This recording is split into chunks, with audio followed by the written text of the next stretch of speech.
The Iceman Cometh by Eugene O'Neill. Characters, Summary, Analysis. Hello and welcome to the discourse. Eugene O'Neill was an experimentalist who introduced techniques of realism into American drama scenes. In 1946, Eugene's one of the most successful dramas, The Iceman Cometh, was produced. The Iceman Cometh explains the importance of pipe dreams for the outcasts, as these pipe dreams or delusions can let them have a sense of containment, happiness, and togetherness. These pipe dreams are a psychic defense or coping mechanism of the outcasts to handle the other world of reality. Eugene O'Neill explains through this drama that being forced to face the truth isn't always the best option. The Iceman Cometh ensembles a huge cast. There are 12 dead and alcoholic men and 3 declining prostitutes. All these people are outcasts or failures who have been alienated by society. Somehow they gather at a place aptly named No-Chance Saloon, as they hardly have any chance. Despite being outcasts, they can make their own community and have a sense of worth, though delusional. This community allows totally different people to get connected. A black guy finds friendship in white men, and a disgraced former anarchist finds solace in presence of prostitutes and former police officers. 2 downtrodden ex-generals who represented opposite sides of a war could have a toast together. All these characters are suffering nostalgia for their earlier self and want to somehow return to their old life, which is impossible. But they do have hope, and that is their pipe dream.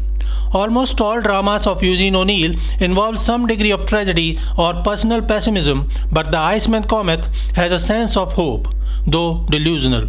Eugene showed the life and stories of fringe people in all of his dramas, and The Ice Cometh is a fine example.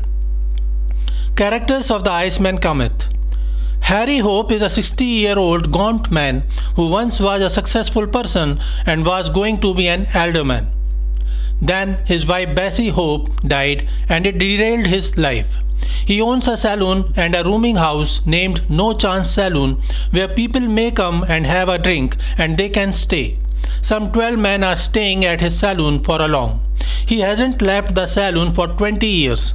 However, he claims that he is planning to go out and meet the neighborhood, and then he will easily win the election and will be an alderman. Ed Mosher is the brother-in-law of Harry, brother of late Bessie Hope.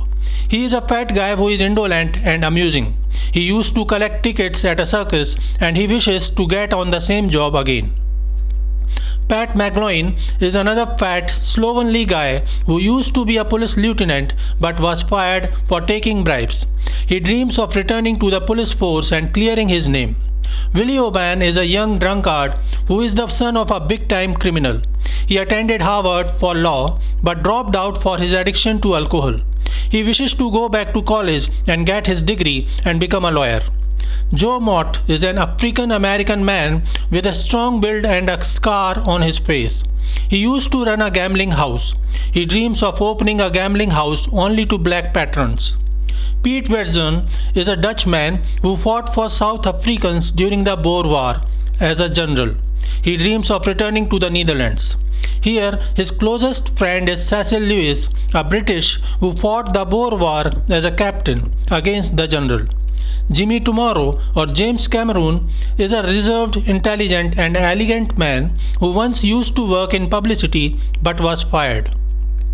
Hugo Kammer is an anarchist foreigner with a German accent. He is a die-hard devotee of movement, the socialist anarchist movement, though he dreams of living a bourgeois life. Larry Slade is a former syndicalist anarchist who once was the part of the industrial workers of the world movement, but he left the movement. He had a close female friend, Rosa Parritt, who is a strong supporter of the movement. She is a loving mother and a careless one too, who gave more importance to her own freedom and the movement.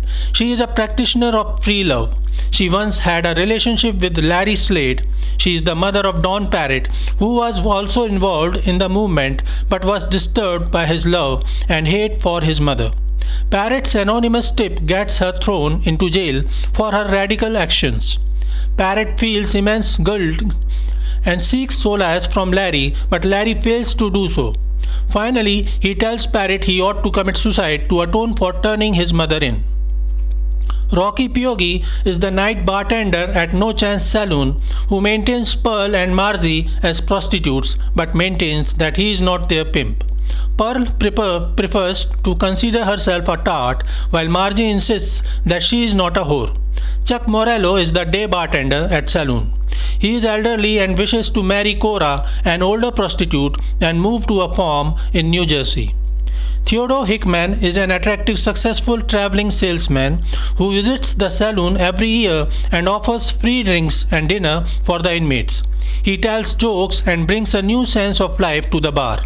However, when he appears this year, he is a changed man who claims he doesn't drink and he has realized his potential. He urges other people to get rid of their pipe dreams and endeavor to make them real. He pushes them to try to get rid of their delusions and face the reality as is it and make out of it. He urges them to become self-aware and accept their potential. Later on, it comes out that he is the most delusional one and tries to hide his guilt of murdering his wife, Evelyn Hickman, who according to him was a kind, forgiving, generous and loyal woman who always turned a blind eye to Hickey's faults and loved him unconditionally. Summary of the Iceman Cometh. The drama is set in 1912. No-Chance Saloon is owned by Harry Hope and it is situated on the west side of downtown Manhattan. Harry Hope hasn't left the saloon since his wife died 20 years ago.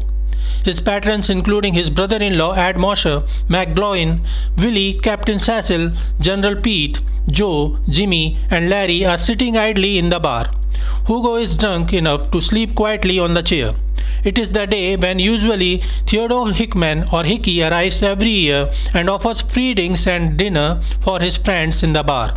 Everyone is waiting for him as he brings a party-like mood along with him and makes everyone smile. Everyone is waiting for him to visit the bar. It is Harry's 60th birthday and they hope to begin the party as Hickey arrives. All of them are drinking, snoozing and bickering among themselves. Occasionally, one can hear a slight laughter of the two girls, Pearl and Margie, sitting among the men. A young man arrives and rents a room in the saloon. He sits among the people.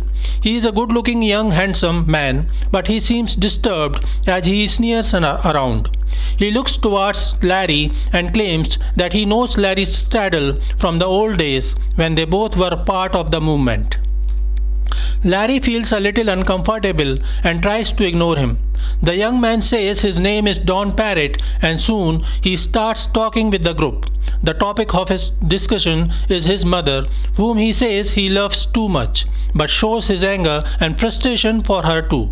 He exclaims how good and caring mother she has been and then he explains how often she was not there for him when he needed her most because she was devoted to the IWW movement. His contradicting talks disturb Larry more and he moves away from him.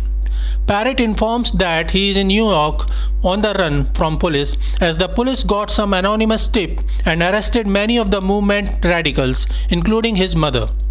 As the people of No-Chance Saloon accept Parritt as their new inmate, Theodore Hickman arrives. However, everybody notices a change in him. He is not as noisy and raucous as he used to be.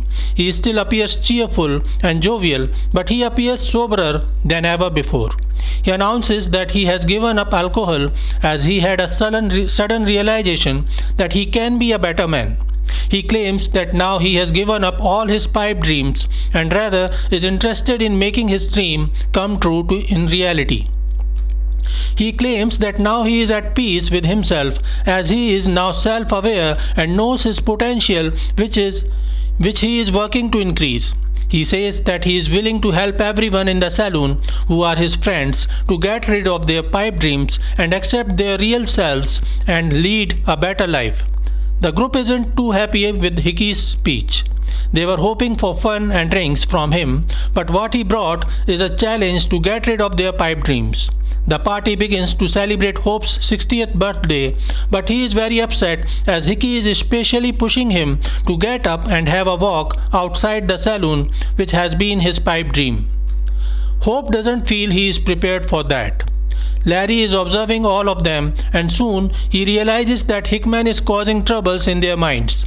Larry himself has no delusion about himself, but he realizes that the breaking of the dreams of his mates may cause serious damage to their personal selves. He tries to dissuade Hickman from his trick and asks him what happened to him.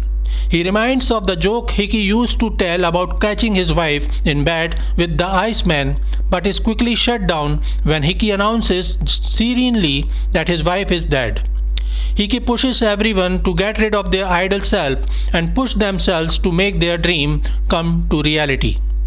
Gradually, everyone is preparing to get up and move out to try to work for their dreams to come true.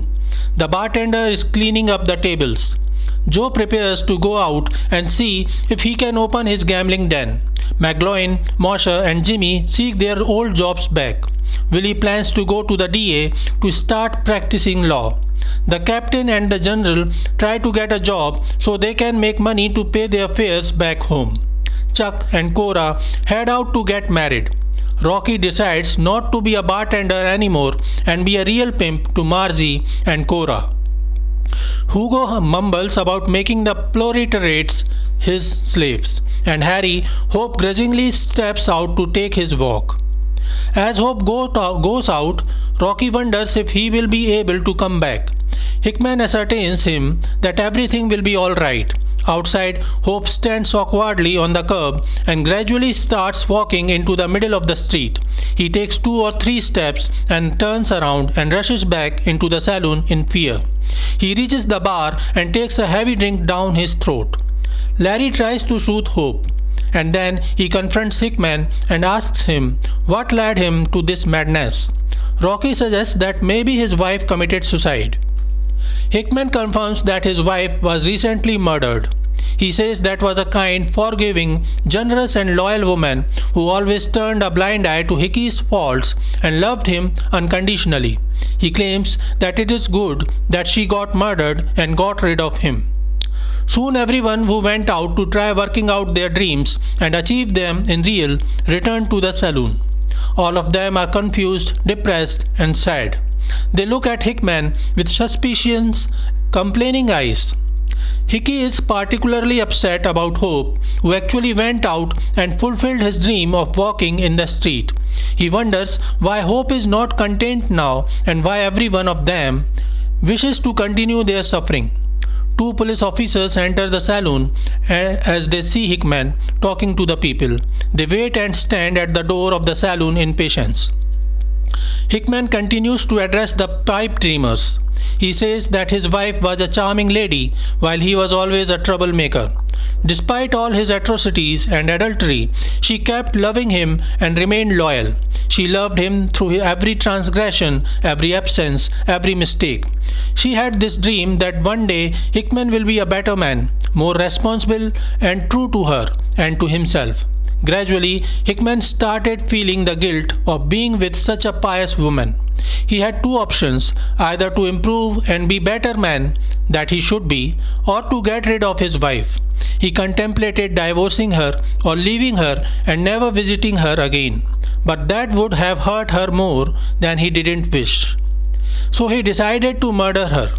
He says that his act brought her to the peace she deserved, because loving him was more torturous than death. He pauses for a moment and then says that he cursed her after killing her. But how could he curse her? She was the most pious woman he knew, and if he cursed her, it only suggests that he is insane. He then looks towards Hope and implores with his eyes to agree with him.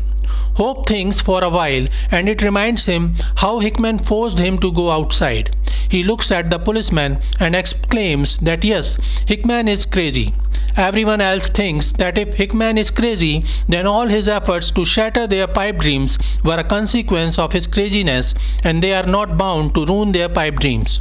Thus, everyone harangues the police and claims that Hickman is insane. The policemen lose their patience. One of them shouts at the saloon inmates that they should stop protecting Hickman. He is a murderer who will be definitely get a death sentence. Hickman smiles at Hope and says that he doesn't care about death, and the police take him away.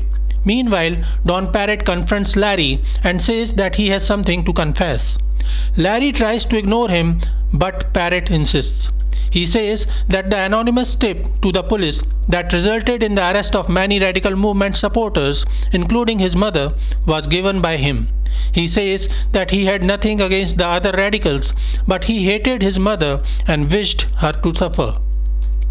He looks at Larry as if he hopes to be condemned, scalded, and abused by him so that he may get rid of the guilt that is building in him. Larry remains calm though. Ultimately, he says that Parritt will never attain peace with this. He urges him to end his life as this can be the only way to end his torture. Parritt smiles and goes towards the room that he recently booked. He jumps off the window of the room and commits suicide.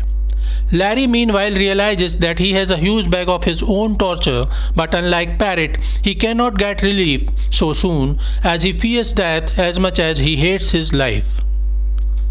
Meanwhile, the other inmates are back to their own now when Hickman is out and away from their life. They embrace their pipe dreams again and start enjoying their indolent and inebriated life. So this is it for today. We will continue to discuss the history of American English literature. Please stay connected with the discourse. Thanks and regards.